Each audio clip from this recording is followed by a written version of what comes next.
بھائی کا ایک بڑا اچھا سوال ہے کہ رمضان میں ثواب کا کیا ریشو ہے؟ جیسے کہ 1 کا 70 جو کہا جاتا ہے، کیا یہ بات درست ہے؟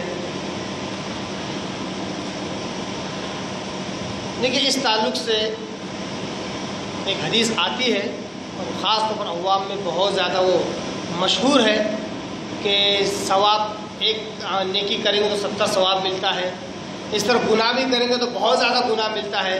ایسی کوئی حدیث صحیح حدیث نہیں ہے۔ ثواب آپ کو انشاءاللہ رمضان کے دنوں میں زیادہ سے زیادہ آپ کو ملے گا، جیسی آپ کی نیت رہے گی، جیسی آپ کی خواہش رہے گی، زیادہ ثواب ملے گا۔ عبادت کا ہی مہینہ ہے، مگر بڑا چڑھا کر ایسی کوئی حدیث نہیں۔ البتہ رمضان کی فضیلت میں ایک حدیث آتی ہے، انشاءاللہ وہ حدیث آج کل میں رکھنے کا ارادہ ہے میرا۔ ایک حدیث آتی ہے رمضان کی فضیلت میں، وہ یہ ہے کہ اگر کوئی شخص رمضان کے مہینے میں عمرہ کرتا ہے، عمرہ، تو اس کو حج کا ثواب ملے گا۔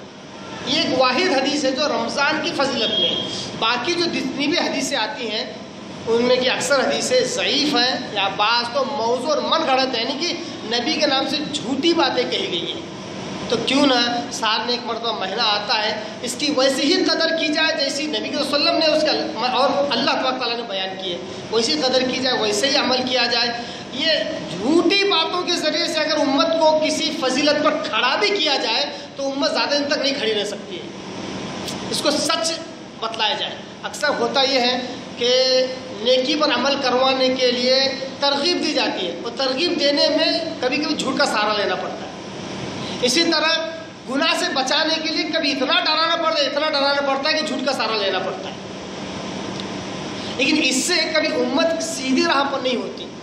مثال کے طور پر ضمنی طور پر بات یاد آ رہی ہے تو میں آپ کے رکھ رہا ہوں۔ سینٹ جان پال، یہ عیسائیوں کا بہت بڑا پادری ہے، فادر۔ یہ واحد شخص ہے جس نے پوری دنیا میں کرسچینٹی کو پھیلایا۔ اسی کی وجہ سے آج کرسچینٹی پھیلنے کے اعتبار سے نمبر 1 پہ ہے، تبلیغ کے اعتبار سے۔ کیوں؟ ایک مرتبہ اس سے پوچھا گیا کہ صاحب، آپ جب بھی بیان کرتے ہیں، جب بھی تقریر کرتے ہیں، جب بھی یسوع مسیح کے بارے میں بولتے ہیں، جھوٹ کا سہارا بہت لیتے ہیں آپ۔ کیا کہا؟ جھوٹ کا سہارا بہت لیتے ہیں، ایسا کیوں کرتے ہیں؟ تو جواب میں اس نے کہا کہ اگر میرے جھوٹ بولنے پر لوگ عیسائی بن جاتے ہیں تو یہ میرے لیے بہت بڑی بات ہے۔ لیکن مسلمانوں کو اسلام یہ بات نہیں سکھاتا کہ تم جھوٹ بول کر مسلمانوں کو اسلام پر لاؤ۔